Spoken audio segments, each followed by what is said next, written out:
Okay, so again, thank you very much for joining me, and thank you guys for coming on board to this live webinar where we talk about questions that you might have. Of course, we can talk about anything in relationships, let it be single, engagement, marriage, and so on, and kids and things like that, and also addictions.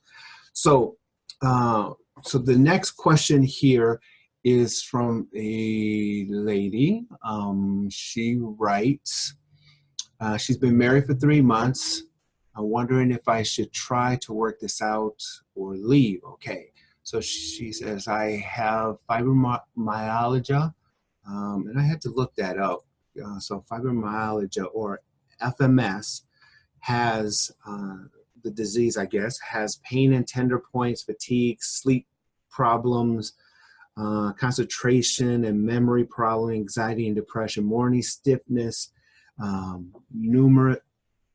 numbness and tingling in hands, arms, feet, and legs, and headaches, and much more. So she has this issue, fibromyalgia. I hope I'm saying that right. I've been with him for 2 years. Him is the husband. He knows my condition probably from the beginning of those 2 years, and I'm in pain every single day. It takes me a good hour just to feel normal in the morning after I wake up. All right. On the weekends, he wants sex the very moment I open my eyes. I'm very cranky from the pain, so I tell him I need to wake up first so I feel better. So I just moved around, allow my body to adjust from waking up. He goes to the kitchen and makes coffee while I get myself together. Then I go to hug him in the kitchen, and he shrugs me off. The husband shrugs the wife off, and I ask to him what's wrong, and he says that he's turned off. The husband is turned off now because the wife, I am selfish and only want sex when it's convenient for me, for the wife who has the disease. All right, I can't live like this in such an unaffectionate marriage. He doesn't want to hear about how I feel. He seemed so understanding before we were married. Now he calls me lazy and a quitter. Can this be worked out? All right. Short answer, can this be worked out? Yes. Okay. Our relationships could be worked out. The question at hand is, does the two of you really want this to work out? Now, marriage for 3 months. You guys just got married out of a 2-year relationship. And from within the total 2 years and 3 months of marriage, he knew and knows of your condition. All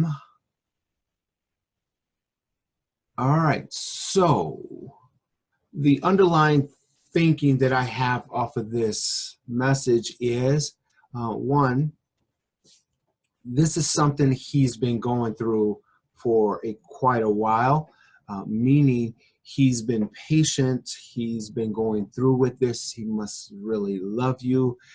He thought he could be patient enough with you for the long term. That's why he probably marries you. And at the same time, the times that you're together may or may not been in the moments where you're in your most crankiness, if I will.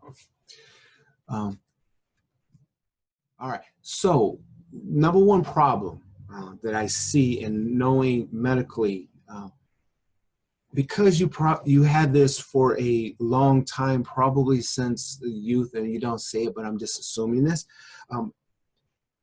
people who are in pain, especially if you've been in pain for a while, you're used to this pain. Physically, you can't see that person in pain. It's not like someone who's playing sports and they go up for catch the ball and they come down and sprain their ankle and they're in pain because you can see everything about them. Their body language expresses pain. So in context, the husband, eh, maybe went along to get along, but at the same time, he just, over a period of time, he doesn't see nor get the idea that you're in pain all the time.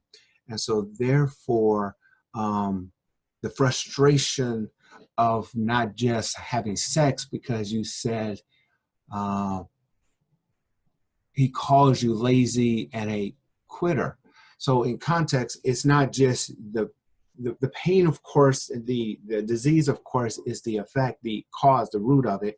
But the bigger picture of it is he's looking at you, the woman, now, and the expressing lazy quitter, meaning that you don't have no drive, you don't have no future, if you will, because every time you do something, you complain about something. Every time you try something new, you complain about that. And in his mind, sometimes he can probably forget that you're in pain because you're not expressing pain.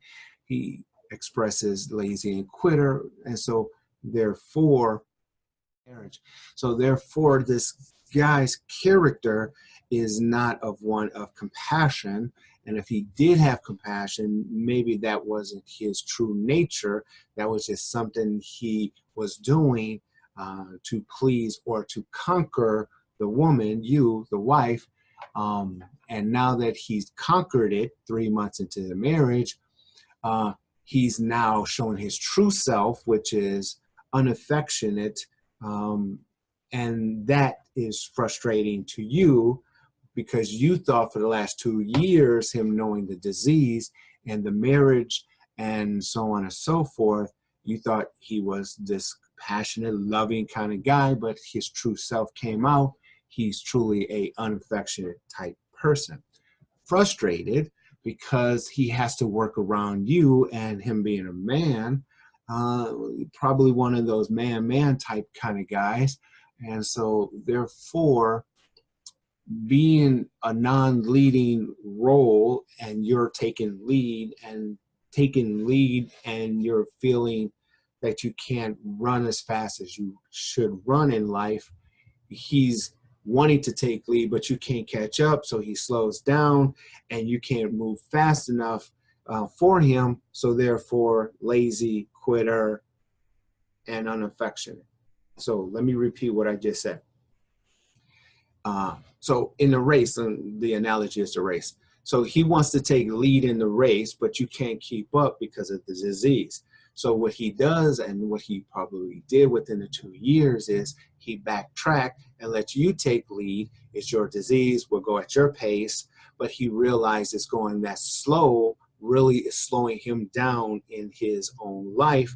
And so therefore, in frustration, he says lazy, quitter, and so on and so forth, to the point now that him taking or letting you take lead and him trying to follow, but it's too slow and you're not moving where he thinks we can move, he turned himself from being affectionate to unaffectionate. So the question is, this gentleman who could move as fast as he wants to and then leave you behind, he comes back and then tries to compassionately move forward, but at the same time, you're a quitter or whatever, however that detail may look like. Ultimately,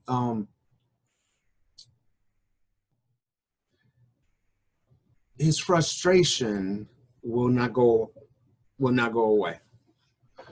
And the reason it won't go away is because you took him to the edge.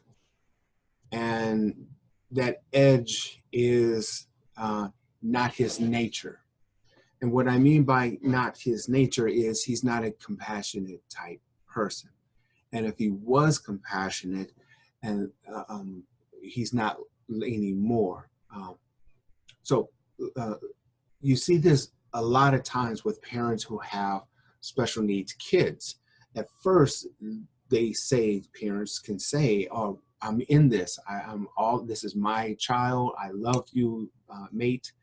We're in this until the child starts to do what the child does, special needs, using as an example. One of the parents feels that frustration, and then that frustration builds to the point of snapping, and that snapping aspect is what we call divorce. They just can't, it's not in their nature to take care of that situation. They either can't or technically shouldn't be in it because of who they are. And they thought they could, and they gave it all they can give, but in reality is this just not them to do. So they snap and divorce. So likewise, this disease is taking over the wife, and because it's took over the wife, the husband has snapped to the point where he just can't give it his all anymore. And so now he's looking to, he doesn't want to leave. She doesn't say that he wants to leave. It says that he is unaffectionate. Question, can this be worked out? And my answer is always yes. Can he sit still and express himself in another arena? He probably can.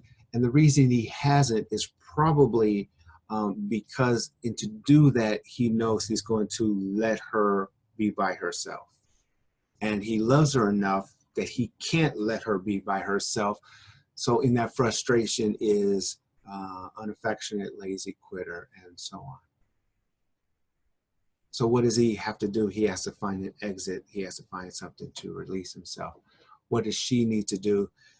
Perhaps if she knows that he likes to have sex in the morning, maybe get up an hour early, get yourself together, and then get up before him, meaning get up an hour early, get yourself together, and then wake him up and then have sex. So it takes a little time, a little effort on her part in context. He may, if he's a spontaneous kind of guy, maybe it's kind of hard, like, for example, waking up immediately.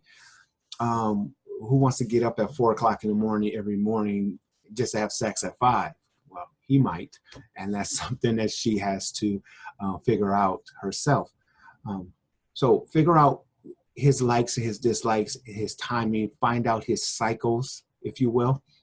When typically he likes to have, does he like to have sex in the morning, afternoon, or evening? If he's the morning guy, then adjust. And then after his morning sex adventures, then go from there. So sex is one part. Now, what do you do outside of that? That is a different thing. That's where it might get a little frustrating. So trust has to be set. Boundaries have to be set. I can't go, you go. And if you go, these are the boundaries. Now, respecting them and knowing them are two different things. But at the same time, I understand in context what it may have to happen. She has to adjust. He has to adjust to the relationship. But at the same time, both knowing that the disease is the controller. And if he doesn't understand that, and she who's living it, that disease, that it is that nucleus of that problem is what's going to make him leave. Not the fact that he doesn't love the woman, but he doesn't like the disease that the woman has. So you can adjust it, figure out his cycles, and then try to please him a little bit more. Deal with the lazy quitter aspect. That part you might have to just let him go do his own thing. And then let's see what happens. He has to have a venting position. So get with other guys who are married. Go with other couples. Get more friends, new friends. And all of that takes time and takes energy and is hard, and it takes work to do it and keep it. 3 months into the marriage is not quitting. It's we have to adjust and adapt. And that's something that I want everyone to understand. With a disease or without a disease, with kids, without kids, with a problem or not a problem, is irrelevant. When you get married and you take two individuals and you put them together, you guys are going to have to adjust, adapt, grow and adjust and adapt as you grow. And growing comes in time. You're going to like and dislike continuously because you're going to experience new things, new limitations. A guy who works out six days a week gets married and now he's only working out 3 times. That's frustrating, and so on and so forth. And so partnerships has to adjust and adapt. All right. So thank you for the question.